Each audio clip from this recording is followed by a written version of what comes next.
Graça e paz do Senhor Jesus a todos. Hoje nós vamos estar estudando 1 Coríntios capítulo 12, um capítulo um tanto polêmico para algumas igrejas que acreditam que os dons espirituais não estão mais disponíveis, que foi só para a igreja de Coríntios.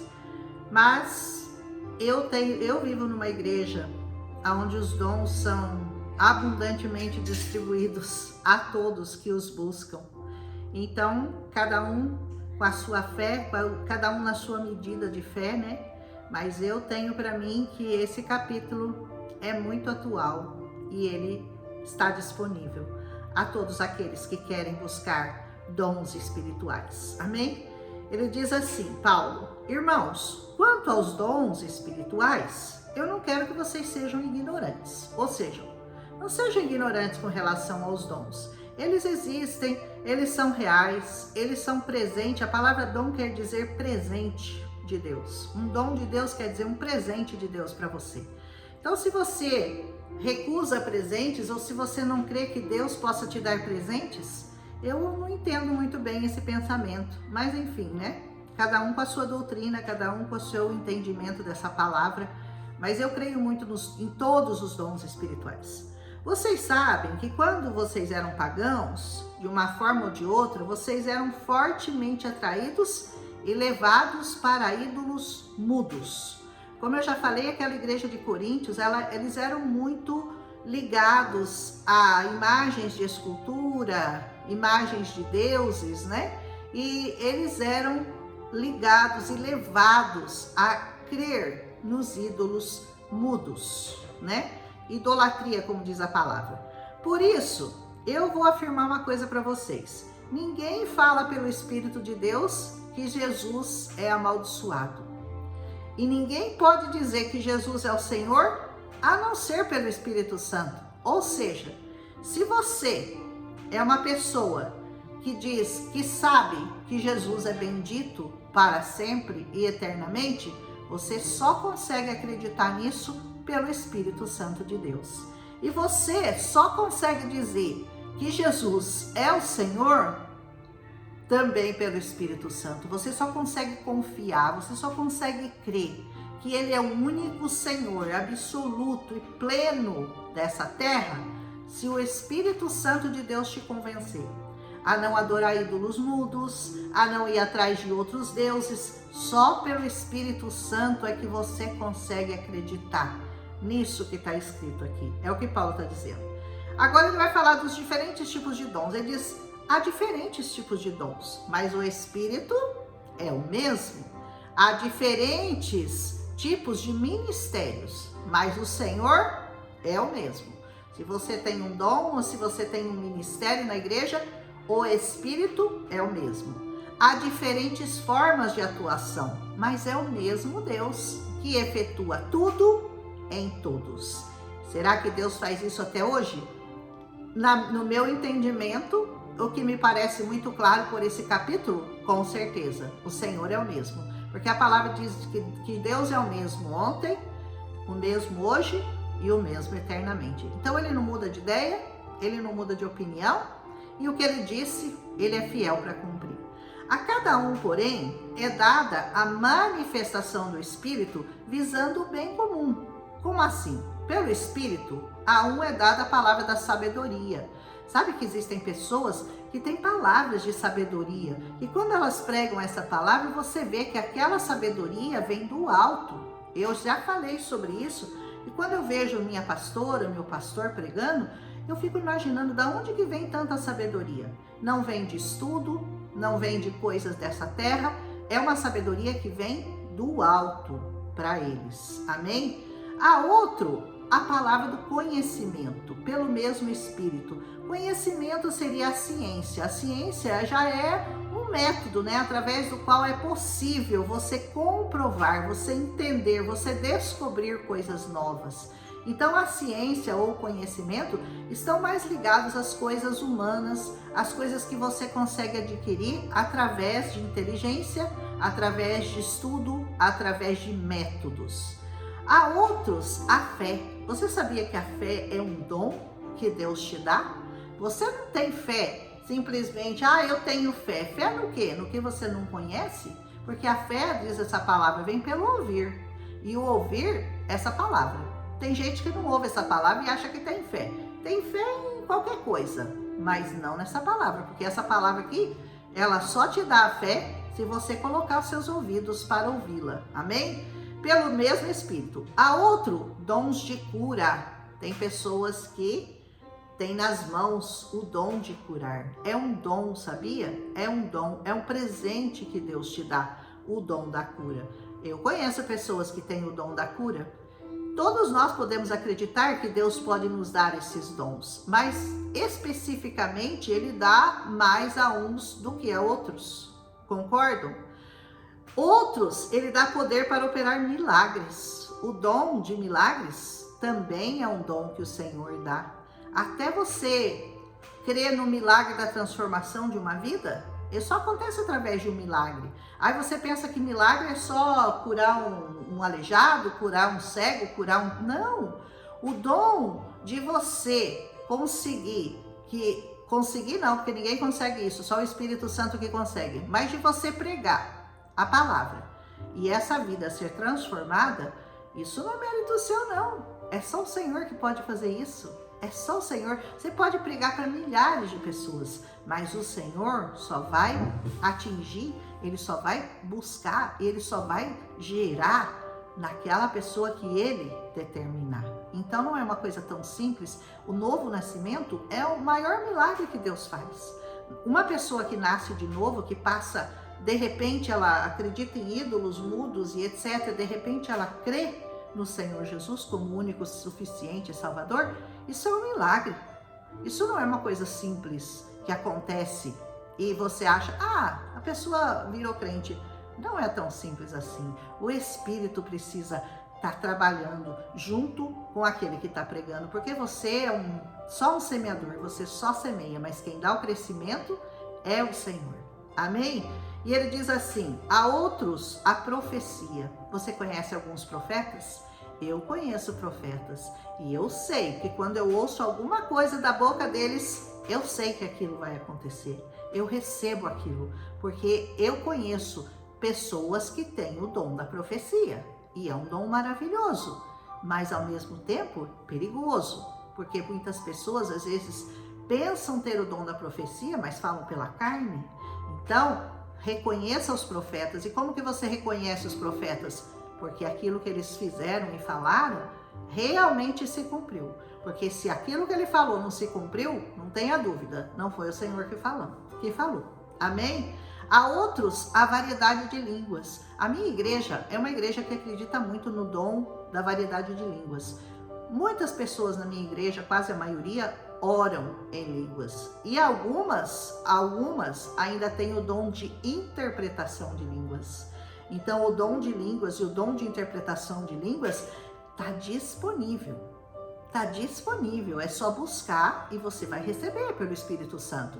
Algumas igrejas dizem que não, que esse dom não está mais disponível, que esse dom era só para a igreja de Coríntios. E você, o que você acha? Que esse dom não está mais disponível? Eu creio que está. Aleluia! Todas essas coisas, porém, são realizadas pelo mesmo e único Espírito. E Ele as distribui individualmente a cada um, conforme Ele quer. Não adianta você falar, eu quero ser um profeta de Deus. Se o Senhor não te abençoar com esse dom, Ele te abençoar com outro dom, é com o outro dom que Ele vai te premiar. Ele não pode dar o mesmo dom, Ele não vai dar o mesmo dom para todos na igreja. Todo mundo na minha igreja é profeta, todo mundo na minha igreja... Não, Ele dá os dons especificamente para cada um, conforme o Espírito Santo deseja, conforme a necessidade da igreja, entendeu? Ora, assim como o corpo é uma unidade, embora ele tenha muitos membros, e todos os membros, mesmo sendo muitos, formam um só corpo, assim também é com relação a Cristo. Como assim? Nós somos membros do corpo de Cristo. Eu sempre falo isso. Irmão, você não é corpo, por isso você não pode viver sozinho, você não pode viver isolado, você não pode viver fora de uma comunidade, fora de uma igreja. Por quê? Se você for orelha no corpo de Cristo e você tiver, corta uma orelha, Tira ela do corpo para você ver o que vai acontecer com a orelha. No outro dia ela já tá roxinha, no outro dia ela já tá preta, no outro dia ela já é só pó. Entendeu? Então, você sendo membro, você tem que estar ligado no corpo de Cristo. Isso é muito sério. As pessoas que acham que elas podem viver uma vida independente de uma comunidade, independente de estar ligada a uma igreja, porque a igreja não foi uma invenção humana, é uma ordenança divina. O Senhor criou a igreja para que lá, cada um com o seu dom, forme o corpo de Cristo. Isso é muito importante você entender, que você, se você estiver fora do corpo, você está morto. Você está morto, você não existe espiritualmente, porque o membro fora do corpo não subsiste. Pois em um só corpo, todos nós fomos batizados em um único Espírito, quer judeus, quer gregos, quer escravos, quer livres, não importa. E a todos nós foi dado beber de um único Espírito. Nós comemos e bebemos de um único Espírito, o Espírito Santo. O corpo não é composto de um só membro, diz essa palavra, mas de muitos. Quantos membros precisa aqui para formar um corpo? Quantos órgãos, quantas partes do seu corpo é dividido para que você forme um corpo? Se o pé disser, por que eu não sou mão? Eu não pertenço ao corpo. Nem por isso deixa de fazer parte do corpo. Então se você disser, eu sou só a mão lá no corpo de Cristo, então eu não vou lá. Porque o pé é mais importante. Como assim? Se você corta a mão, não vai fazer falta para você, no seu corpo? É a mesma coisa. Ele diz, e se o ouvido disser, por que eu não sou olho? Eu não pertenço, porque eu não sou olho, eu não pertenço ao corpo. Nem por isso você deixa de fazer parte do corpo. Você já descobriu que parte do corpo de Cristo você é? Você já perguntou para Deus, será que eu sou orelha? Será que eu sou olho? O meu pastor brinca com isso, ele diz, irmão, será que você é uma verruga? Se você for verruga, isso é dispensável, né? Aquela verruga que não serve para nada, só para atrapalhar o corpo, só para enfeiar o corpo, né? Se todo o corpo fosse olho, onde que estaria o ouvido ou a audição? Se todo o corpo fosse ouvido, onde é que estaria o olfato, o paladar? De fato, Deus dispôs cada um dos membros do corpo segundo a sua vontade. Então, Deus vai te dar uma função no corpo, mas não é você que escolhe. Você não escolhe nascer de uma determinada maneira, você não escolhe nascer loira ou morena ou preta ou de olho azul, não, é o Senhor que escolhe tudo. Então a função que Ele vai te dar na igreja depende da vontade dEle. E você não pode reclamar com Ele, Senhor, eu queria ser profeta, mas eu só oro em línguas. Já tá bom, meu irmão, você já tá bom demais. Você tem que entender que você é tão importante quanto o que profetiza. Eu costumo dizer que o ministério do pregador é tão importante quanto do que varre a igreja, porque você está trabalhando para o mesmo Senhor. Você é parte do corpo de Cristo, então você é muito necessário, tão necessário quanto qualquer outro membro da sua igreja. Se todos fossem um só membro, diz essa palavra, onde estaria o corpo? Já pensou uma orelha bem grande na igreja? Para que ela serve? Só uma orelha. A igreja só tem a orelha, mais nada. Serve para alguma coisa? Não, o corpo precisa de membros para ele funcionar apropriadamente. Assim, diz a palavra, há muitos membros, mas é um só corpo. O olho não pode dizer à mão, eu não preciso de você. E nem a cabeça pode dizer para os pés, não preciso de vocês. Como que não, né? Pelo contrário, os membros do corpo que parecem mais fracos são indispensáveis. Até o dedinho do pé é importante para te dar equilíbrio, sabia? Então, todos os membros são importantes na igreja. Por menor que ele pareça, por menos importante, todos são muito importantes no corpo de Cristo. E só de você fazer parte do corpo de Cristo, você já é muito importante, entenda isso. Você fazer parte do corpo de Cristo já é uma coisa muito importante. E os membros que nós pensamos ser menos honrosos, tratamos com honra especial. E os membros que em nós são indecorosos, são tratados com decoro especial. Então não tem nenhuma parte do seu corpo que você possa desprezar. Diz, você não é tão honroso quanto essa parte do meu corpo. todos são honrosos, todos têm honra do Senhor. Enquanto os que em nós são decorosos não precisam ser tratados de maneira especial, mas Deus estruturou o corpo, dando maior honra aos membros que dela tinham falta, a fim de que não haja divisão no corpo. Então Deus fez a coisa tão perfeita que aquele mais importante precisa do menos importante. Todos têm valor na casa do Senhor. Todos os membros formam um corpo. Aleluia! Mas sim que todos os membros tenham igual cuidado um pelos outros. Quando um membro sofre, todos os outros sofrem com ele. E quando um membro é honrado, todos os outros se alegram com ele. Você já teve dor no pé? Gente, o seu corpo inteiro lembra que você está com dor no pé. Já teve dor de ouvido? O seu corpo inteiro sabe que você está com dor de ouvido. Já teve dor de dente? Sabe o que é uma dor de dente? É terrível. O seu corpo inteiro fica lembrando o tempo inteiro: eu tô com dor de dente, eu tô com dor de dente. Então assim é considerado um membro da igreja. Se ele está sofrendo, todos os outros têm que sofrer com ele, estão sofrendo com ele. Mas se ele se alegra, todos se alegram com ele. É assim que funciona o corpo de Cristo. Ora, vocês são o corpo de Cristo e cada um de vocês individualmente é membro desse corpo. Olha como você é importante. Você é membro do corpo de Cristo. Você não podia ter uma tarefa mais honrosa nessa vida do que essa que o Senhor te deu. Assim, na igreja, Deus estabeleceu, primeiramente, apóstolos. Primeiro, os apóstolos. Segundo lugar, os profetas. Muito honroso, né? Terceiro lugar, os mestres. Aqueles que ensinam a palavra, aqueles que ministram essa palavra, que conhecem, que estudam, que buscam conhecimento. Depois, os que realizam milagres. Olha que interessante, né? Os que ensinam a palavra vêm antes daqueles que fazem milagres. Em questão de importância, hein? Em questão de importância, em primeiro lugar, são apóstolos do Senhor. Em segundo lugar, profetas do Senhor. Em terceiro lugar, os mestres, aqueles que ensinam, aqueles que ministram essa palavra. Porque é através de você ministrar a palavra que as pessoas, que o Espírito Santo vai poder agir junto com aquele ensino e trazer luz à vida daquela pessoa. Então o Espírito Santo, ele trabalha junto com aqueles que ministram essa palavra.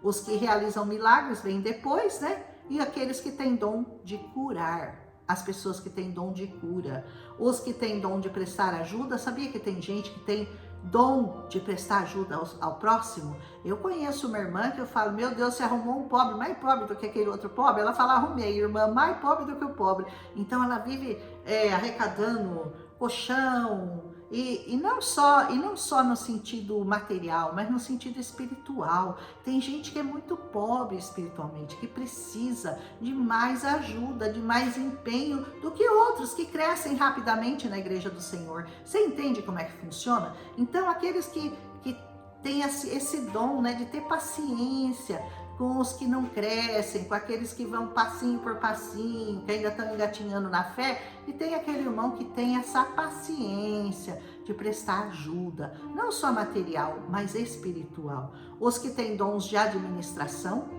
sabe que tem gente que tem o dom de administrar uma igreja, né? E se você não tem esse dom, não se meta a administrar uma igreja, porque você certamente não vai ser capaz, porque isso é um dom de Deus, é um dom de Deus. E aqueles que falam diversas línguas. São todos apóstolos? Não. São todos profetas? Não. São todos mestres? Não. Todos têm o dom de realizar milagre? Não. Todos têm o dom de curar? Não. Todos falam em língua? Não. Todos interpretam a língua? Não. Portanto, Paulo conclui aqui: busquem com zelo. Busca, mas busca mesmo, com dedicação, os melhores dons. E eu passo agora a mostrar-lhes um caminho ainda mais excelente. A partir do momento que você buscou os dons para a sua vida, qual é o dom que Deus quer te dar? Você já perguntou para o Senhor: Senhor, que dom o Senhor quer me dar? Como que o Senhor quer me usar? Mas você precisa buscar isso daí. Isso daí está disponível? Está disponível, mas você precisa ir buscar. Não é assim: cai do céu. A única coisa que caiu do céu foi o diabo. O diabo foi lançado na terra, esse caiu do céu, mas você não, você tem que ir acessar as coisas espirituais, você tem que ir lá buscar aquilo que você quer para a sua vida. Senhor, qual é o dom com o qual o Senhor vai me presentear? Qual é o presente que o Senhor tem para mim? Qual é o dom que o Senhor tem para mim? Busque, mas busque com vontade, hein? Não é buscar assim, eu vou buscar meus dons, tá, a hora que Deus quiser, Deus me dá. Não é assim. Busca, é igual, como eu falei no capítulo anterior, que o atleta corre, aquele atleta que corre para chegar em primeiro lugar, ele rala pra caramba para ele poder ser o melhor, para ele poder chegar na frente. Você quer chegar na frente? Porque você quer ter um ministério abençoado? Você quer dar mais do Senhor para as pessoas? Você quer ser mais usado pelo Senhor? Você tem que buscar isso. É um desejo, tem que ser um desejo do seu coração. Senhor, eu não quero só isso que eu recebo, eu quero mais de Ti, Senhor. Todos os dias você tem que levantar com esse desejo no seu coração. Eu quero mais do Senhor. Então, para com essa história, o dom era só para a igreja de Coríntios, eu acho que esse dom de língua não existe mais, o dom de profecia acabou, o dom de interpretar línguas acabou. Nada acabou. Nada acabou. Quando Paulo mandou essa carta aqui, ele estava falando do Espírito Santo de Deus que distribui presentes, que distribui dons às pessoas. E eu pergunto para você, o Espírito Santo de Deus mudou de ideia? O Espírito Santo parou de dar presente, parou de distribuir dons? A igreja parou de ser igreja? Não, certamente que não. Só que se você não buscar e se você achar que Deus não dá mais isso para você, Ele não vai dar. Ele não vai dar, e Ele não dá igual para todo mundo. Para cada um Ele dá um ministério, para cada um Ele dá uma função, para cada um Ele dá um dom. Então busca o seu dom, busca o seu dom. Para de ir atrás de conversa de que isso não existe mais, porque isso existe, isso está disponível, isso sempre vai estar disponível. E a igreja do Senhor Jesus vai ter que se fortalecer tanto nos últimos tempos, ela vai ter que voltar a ter todos esses dons, mas de uma maneira mais abundante ainda do que a de Coríntios, porque nós vamos lutar no final dos tempos contra o anticristo, aquele que vem para destruir a igreja do Senhor. Ele não vai conseguir porque ele já é um derrotado, mas nós precisamos de dons para combater tudo isso que vai vir contra nós no futuro. Amém? Então, pensa bem sobre qual é o seu dom e busca os seus dons. Busca diligentemente, mas busca com vontade mesmo. Saber qual é o dom que o Senhor te deu. Amém? Um abraço em Cristo Jesus e até amanhã com 1 Coríntios, capítulo 13.